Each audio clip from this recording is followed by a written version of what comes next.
so much. And first of all, I'd like to thank Leela Hotels for not only helping me out in my journey, but also allowing me to be a part of their family. I think a big round of applause to Leela.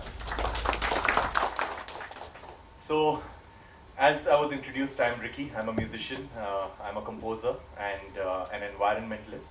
And the only kind of music that I make is about the environment, about various social causes, and things that are very strong and dear to me. The fact that I do not do film music means that a lot of you have not heard of me.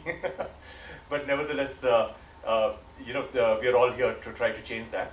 But so what I'm going to be doing is that the only kind of music that I make is about, as I mentioned, about the environment, about social impact around those areas, but most importantly about celebrating our country and what we stand for.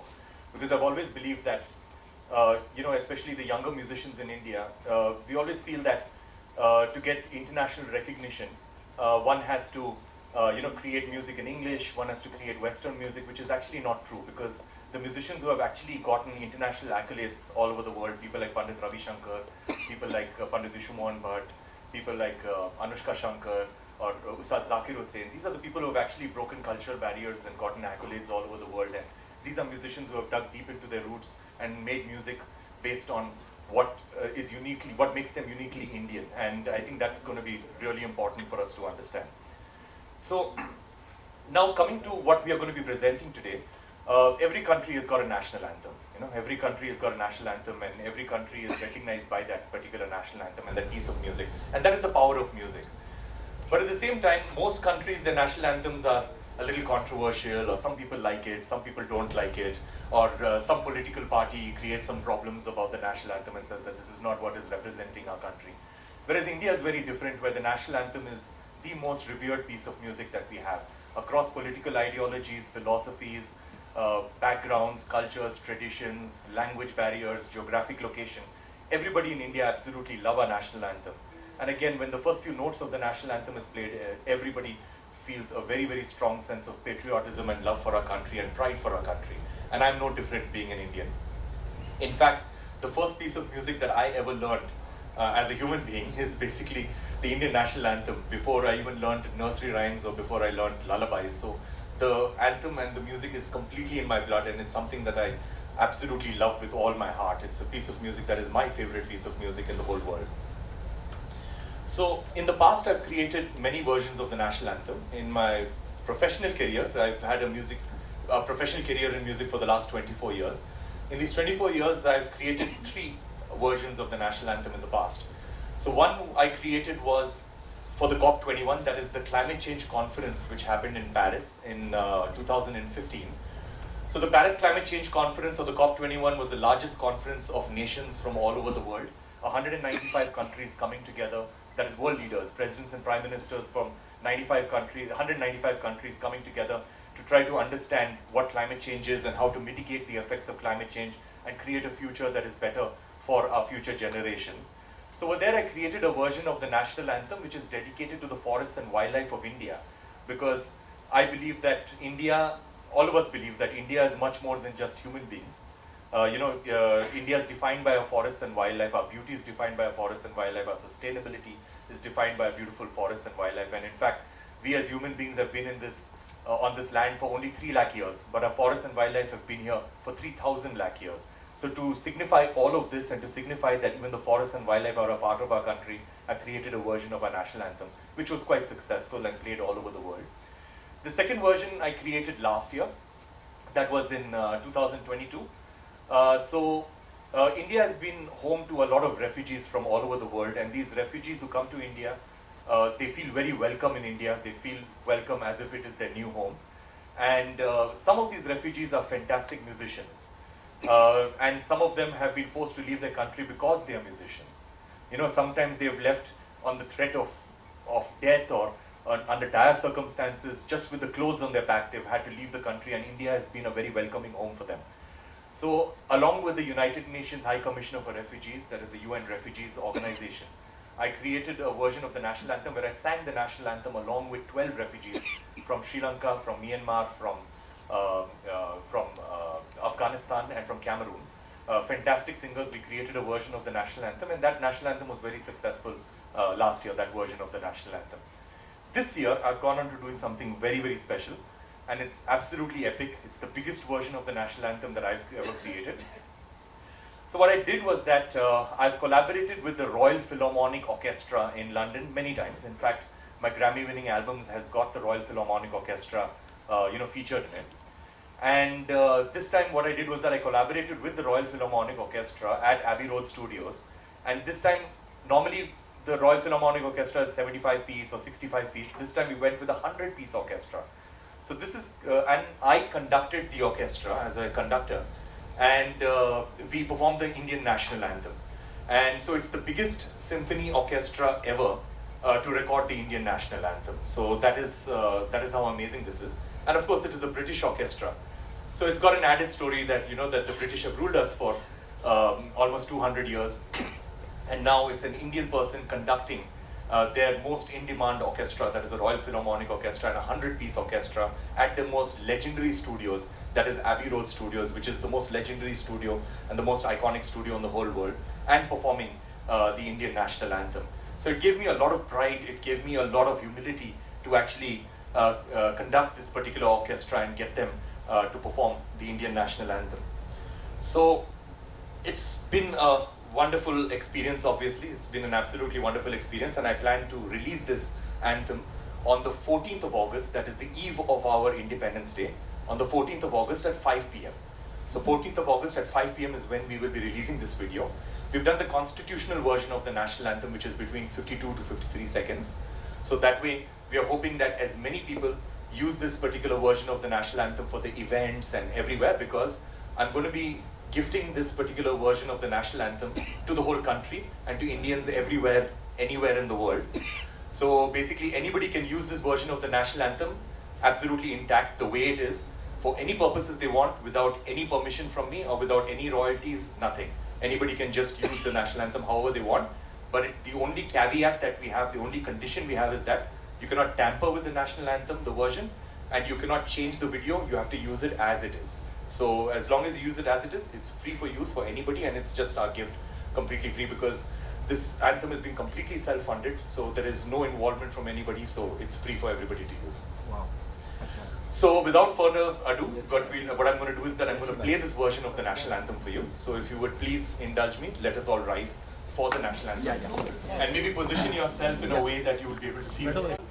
So the reason why Pandit Ravi Shankar and the classical musicians are such a huge inspiration to me is that, to digressing a little bit but answering your question sort of as to why their music has always felt very patriotic to me, is that when a Bollywood singer or a Bollywood composer, when they perform anywhere in the world, whether it is New York or New Jersey or or Moscow or Berlin or wherever, they always are able to fill up a complete stadium. They are able to fill up a stadium, they are able to fill up a complete arena or a hall or whatever, and they get a huge audience.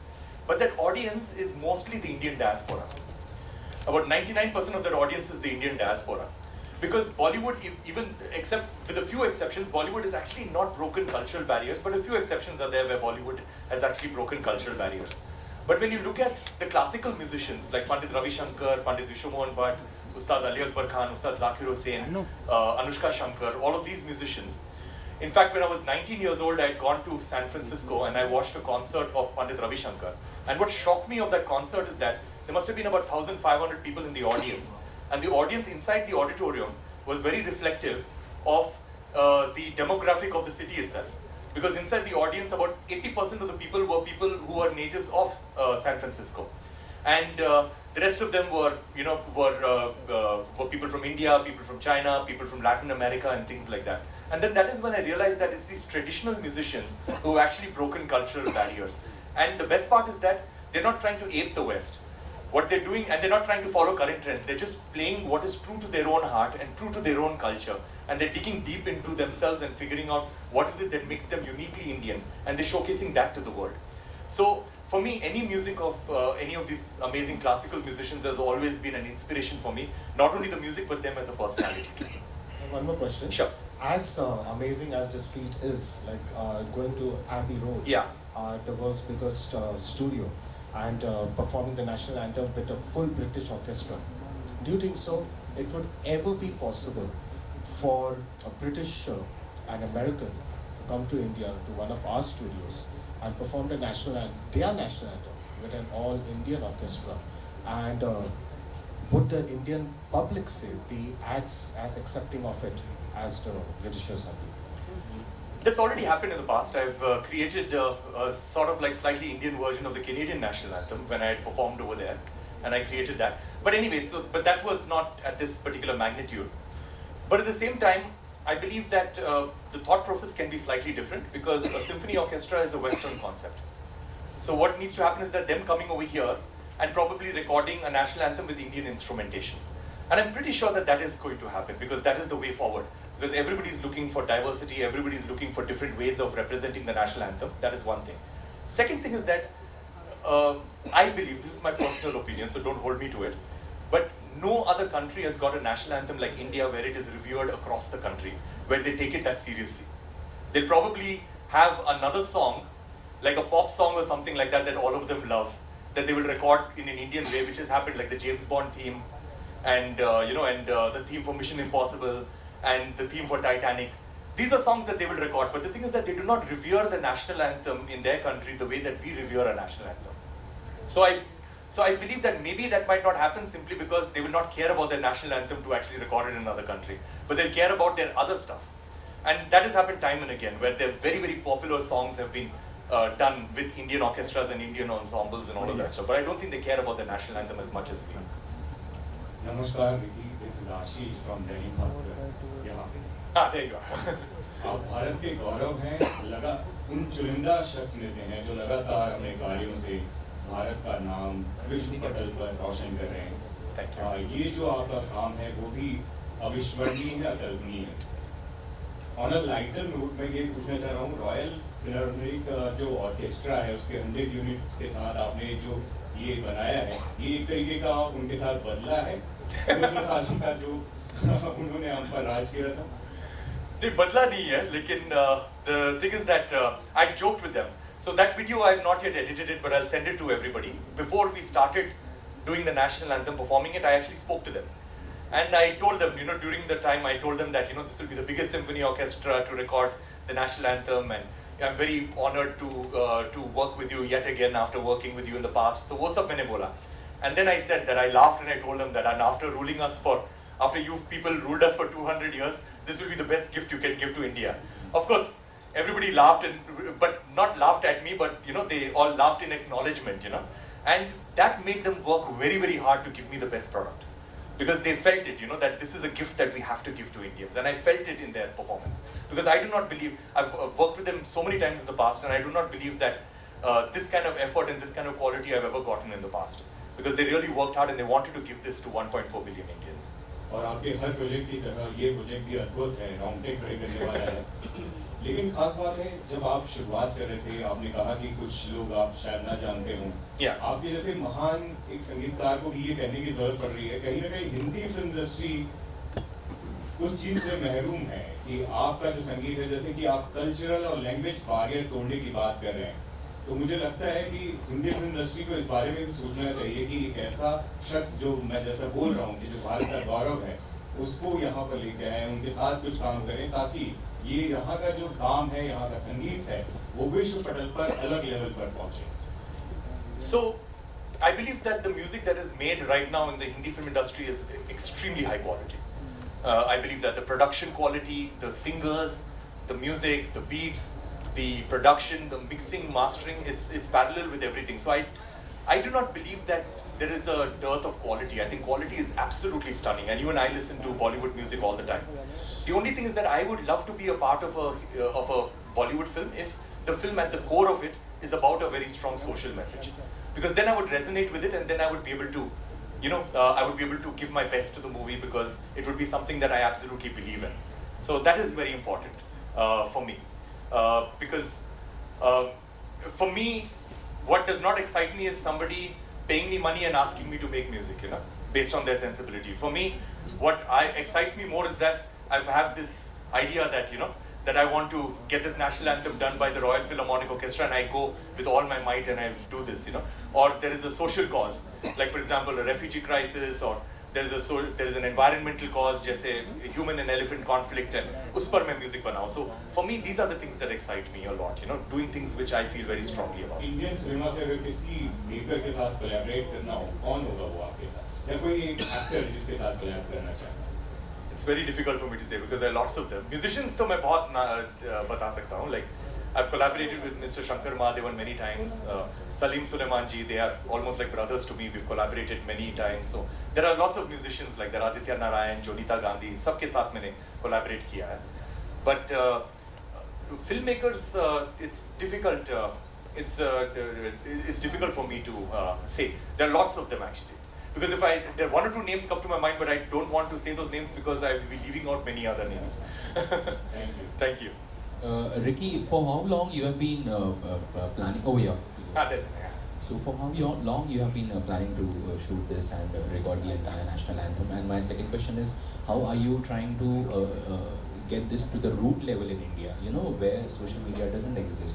So for those people or over there, in connection with the government of India, maybe for that matter, or for social causes, how are you planning to take it? So the planning of this has been about, it's not been very long, it's been about 3 months. So 3 months back is when I got the idea that we should be doing this and I should be doing this, and that is when I approached the orchestra and, you know, and came up with the score, because it's very difficult to come up with that score because every musician needs a sheet in front of them, you know, of what to play. So to write that score and to come up with it where everything comes together beautifully, because until the orchestra plays it, you do not know how it's going to sound, you know, with all these musicians together. So that took a while for me to actually write it and to understand that this is going to sound good. And then the experience of hearing the orchestra playing it to you is an experience which is unparalleled, because you're in that room and the orchestra is playing your music back to you, whatever you've written. They're playing it back to you. That is like there is no words to describe how amazing it feels to listen to 100 people playing it back to you in the same room. So that was, so it was 3 months to answer your question. The second thing about reaching to the grassroots, one thing is, one way that I've answered it is that it's free for all. So anybody can use it for whatever purposes they want. And of course, I need the support of the press, you know, because at the end of the day, traditional media is what is most important when it comes to television and print media, where to get out to as many people as possible. Everybody's got mobile phones, so, you know, sharing it on WhatsApp and all of that stuff, because there's no restrictions for it, so anybody can share it however they want. So I'm just hoping that organically it reaches every single person. So I just need help with that, because as I said, you know, there was no other entity involved in this. So the thing is that, so it's not like there is a major record label like a T-Series or anybody involved in it where, you know, where they can help me spread it out. So it's just, it has to be organic, that's all. So I just need everybody's support for that. Ricky and Rahul here from the Filmy Chacha. मेरा सवाल ये था कि अगर कोई सोचता है music industry में आने के लिए, तो फिल्म इंडस्ट्री सबसे पहले ज़हन में आता है कि शॉर्टकट है फिल्म मिलने का, लाइमलाइट में आने का. तो आपके माइंड में ये चीज़ कल्चर की तरफ और नेशनल एंथम के तरफ कैसे रुक के आपने ये कैसे से रिस्क था या क्या था, क्या सोच के आपने? I think good question. So I'm just wondering how to answer that. So that is true what you said, that the film industry gives you fame, you know, that is there. Now the thing is that I've got a lot of friends who are in the film industry, like, you know, musicians, very, very good musicians, very close friends and very good composers. Some of them are the top composers. Now the thing is that every song that they make is either a love song or an item song. There are only 2 songs that predominantly that they are making. And these are people who speak about gender equality all the time, and they genuinely believe in it. They genuinely from the heart believe that, you know, in gender equality, they believe in impacting society in a positive way and all of that stuff. But then sometimes they come up with an item song, you know, which is objectifying women and, you know, which is showcasing women as, you know, as items, because that's the whole definition of an item song. And these things make me a little sad, because at the end of the day, music is an art form, okay? Now, if you look at I'm sorry I'm digressing, मैं थोड़ा सा explain करने की कोशिश कर रहा हूँ. So if you look at an artist like Vincent van Gogh, जो is very, very popular artist and a contemporary artist, because he's not like an ancient artist. If he was making a new painting, अगर वो नया painting बनाना चाहता था, तो वो सारे neighboring art galleries नहीं जाएगा और देखेगा सब लोग क्या कर रहे हैं ना, मैं भी ऐसे ही करूँगा, जो क्या trend में है, ऐसे करेंगे and all that stuff. He would dig deep into his own soul and he would make a piece of art which is representative of him. And if I wanted to know what kind of a person Vincent van Gogh is in real life, I'm not going to read a book about him. मैं उनके सारे तस्वीरें देखूंगा and मैं judge करूंगा कि ये कैसा आदमी था. tormented आदमी था, वो थोड़ा सा weird किस्म का आदमी था. I'll judge his paintings and I'll do that. But right now, when it comes to musicians in India, everybody's dream is that as soon as they become a musician, मुझे Bollywood करना है. मैं जब बोलता हूँ लोगों को कि मैं composer हूँ, first question पूछते हैं कौन सा film? तो ये इंडिया में है. And that is why all the music in India is basically, or not all, but most of the music in India is basically either a love song or an item song. And कभी-कभी मैं सोचता हूँ कि ये जो बहुत अच्छे composers हैं, बहुत अच्छे human beings हैं, और genuinely they are very very good people, they are not listening to their own music. They are not the kind of people who will sit down at home and listen to their own music. Because they are not the kind of people who will listen to an item song. So that I feel that in some way that has to change. And for me, the reason why a lot of people ask me that, "Arey, thoda sa fame aa jayega, if you do Bollywood, and then your songs also will get uplifted." But I do not believe that, because many times, like if you look at a composer like Vishal Dadla, okay, Vishal, a very good friend of mine, a fantastic human being, a really really good person. So, and I've known him for the last 23, 24 years. Now, he does Bollywood music, but Bollywood music is far more popular than his pentagram music or his music that he does from the heart, which is all about social messages. People know him only that. And if he performs his pentagram music, people in the audience shout that, "Sheila ki jawani karo, ye sab karo."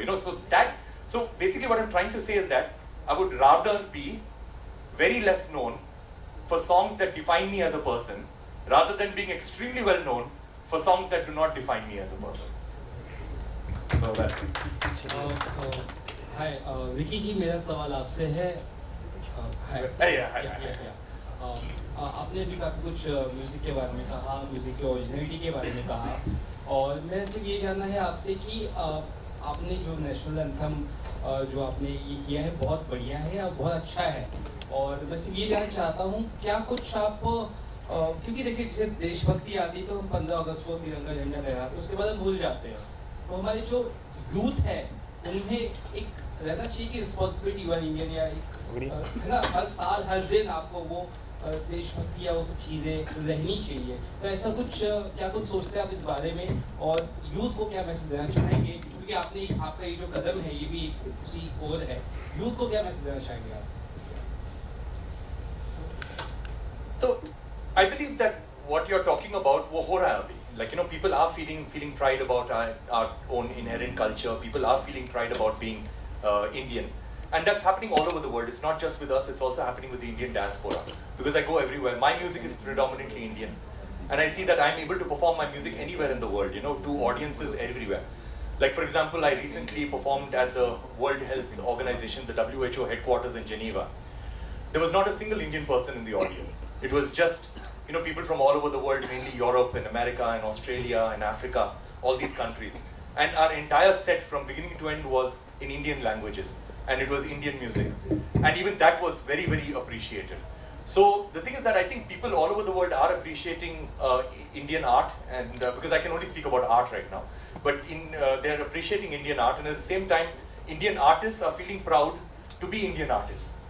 So that is happening right now, because like, where's the sound coming in? There's a mic, I think, that is on. Anyway, so that is happening, and and I perform with a lot of Indian musicians, and I travel with them all over the world. Like, मेरा एक घटम player है, tabla player है, sitar player है, flute player है, जो मेरे साथ पूरे, I mean, that we travel around the world doing concerts. And these musicians have become so busy in the last 2 to 3 years, because they're not just performing with me, they're performing with other international artists everywhere in the world. Some with jazz musicians, with pop musicians, with other musicians all over the world. So that is happening, this pride of being Indian, that is happening. It's just that we have to accelerate it. वो थोड़ा जल्दी करना पड़ेगा, because it's happening slowly, it's moving in the right direction, but we have to accelerate it. And lastly, what's next from your side after this? कुछ सोच रहे हैं करने का, कुछ आगे है? Yeah, of course. So I've got another album that is releasing on the 18th of August, an album called Police Beyond Borders. So that, that it's basically, there is a band, the Police, which is one of the greatest bands in the history of rock and roll music. So unka drummer and the founder of the band, Stuart Copeland, I collaborated with him on my previous album, Divine Tides, which won 2 Grammy Awards. Now this album is another collaboration with him. So that album, again, with a lot of Indian music, a lot of Indian languages. and this album will be releasing on the 18th of August. Hi Ricky sir, तो आपका स्वागत है India में। ना मैं तो यहीं पर रहता हूँ। स्वागत है मुंबई में। अगर बात करें ग्रैमी अवार्ड की, तो पहले एक इंडियन है जिन्होंने 3 ग्रैमी अवार्ड जीती। इससे पहले मैं दूसरा इंडियन हूँ। पंडित रविशंकर ने भी 3 जीता है, लेकिन मैं ग्रैमी लाया था इंडिया में। नहीं, उनको भी 3 ग्रैमी अवार्ड्स मिले हैं, लेकिन मैं फर्स्ट इंडियन तो वही थे। वही थे 100%। जी, तो हर एक नेशनल एंथम सभी इंडियंस के लिए दुर्गम होता है। करेक्ट। और जिस तरीके से आपने ये अभी नेशनल एंथम बनाया, उस तरीके से लग रहा है कि 14 तारीख को जब रिलीज होगा तो पूरा इंडिया साथ ब्रिटेन में, अदर देश में देखा जाएगा। तो आपको क्या लगता है कितने लोग तक ये चीज़ पहुँचेगी? बहुत मुश्किल है बोलने के लिए कि कितना रीच होगा, बिकॉज अगेन हमारा कोई मीडिया प्लान नहीं है, हमारा कोई सपोर्ट नहीं है कोई बड़ा लेबल के साथ, और टेलीविजन के साथ कोई टाई अप नहीं है, कुछ भी नहीं है। तो it will all depend upon you the media as to what the reach will be. So जैसे मुझे आपका जितना भी हेल्प मिल सके मुझे चाहिए। 14 को क्या यूके में भी पब्लिश होने वाला है? सब जगह पब्लिश होगा, सब जगह। जिसको भी पब्लिश करना हो वो पब्लिश कर सकते हैं। तो भी लिंक मिल जाएगी, तेरे को लिंक मिल जाएगी। या thank you so much, thank you.